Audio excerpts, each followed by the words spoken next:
for watching my videos. Please do subscribe to my YouTube channel and spread the word among your peers and friends. Since March 13th, a big population of this world, working population of this world, their office looks like this. Their office looks like their dining room. Some of their office looks like their basement. Some of their office looks like someday like their living room and someday like their bedroom. And now it's almost 6 months that we are into this, and there could be another 6 months, and in the near future this could be the new normal. And the impact of that on people like us who have been always office bound is enormous. And the reason of this is because it's a huge shift of not just the way you work, but the way you think, the way you communicate, the way you socialize, and every aspect of it.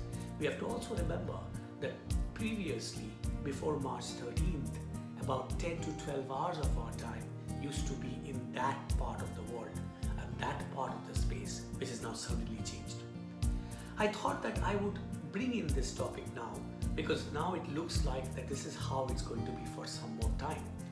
And it's also important that after 6 months of doing this, we now have a balanced outlook towards it. It's not just one-sided. It's not that everything is bad about it or everything is good about it. So the point is to understand what are some of the elements which are more critical to see and how can we balance them out. So the points that I'm trying to make here is 3 points that I want to talk about. First one is, are we less fit or more fit due to this?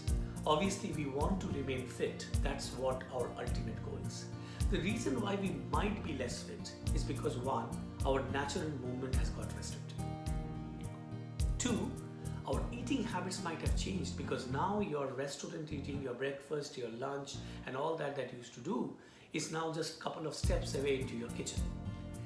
And that might change a lot of stuff in your body, and it also obviously would change a lot of stuff in your mind because you're not getting enough fresh air, you're not getting that natural peace that you have been brought up with for the last 20, 30, 40, 50 years, and that could be a challenge. How do we tackle it? I think the best way of tackling it is to create a routine around it. Be conscious about it. Understand what are you eating. Understand what is it that you are having as your food. How many times are you really walking? How many times are you really having a movement?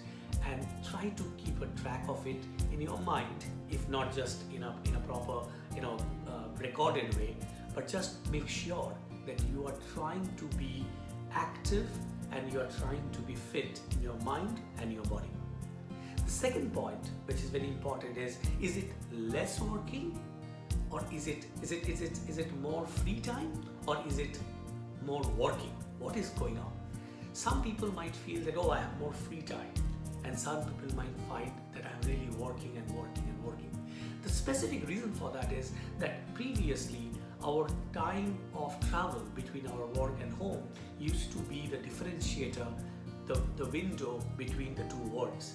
Unfortunately today, the difference of that window is like my home, that's my family space, and this is my workspace. So it has really kind of mingled. So we do not have in our mental space a time which helps us to differentiate. Way forward, I think the best way of tackling this is to really put that in a context in our mind to really understand the difference. To create that difference of these two space is going to be very, very, very, very critical. It would also be a good time to really utilize some of those free times and stop your working thought process, your working time, and start something new. Start a new hobby, start something which you love to do, you're passionate about. Start that, because that would give you that extra mental well-being. It will give you that extra strength and extra positivity. The third, last but not the least, is it less distraction or is it more loneliness and more disengagement? It depends on where you sit and what kind of job you are doing before. But distraction is definitely more, especially with kids at home and with family at home and the space being smaller. Some of the now with the schools opening, it might change a little bit, but the challenge of disengagement is still there. You feel that you're distracted. You feel that those relationships that you used to make at the corridors, the talks that you used to have with your colleagues is no more there, and your visibility with your leadership team is also going down.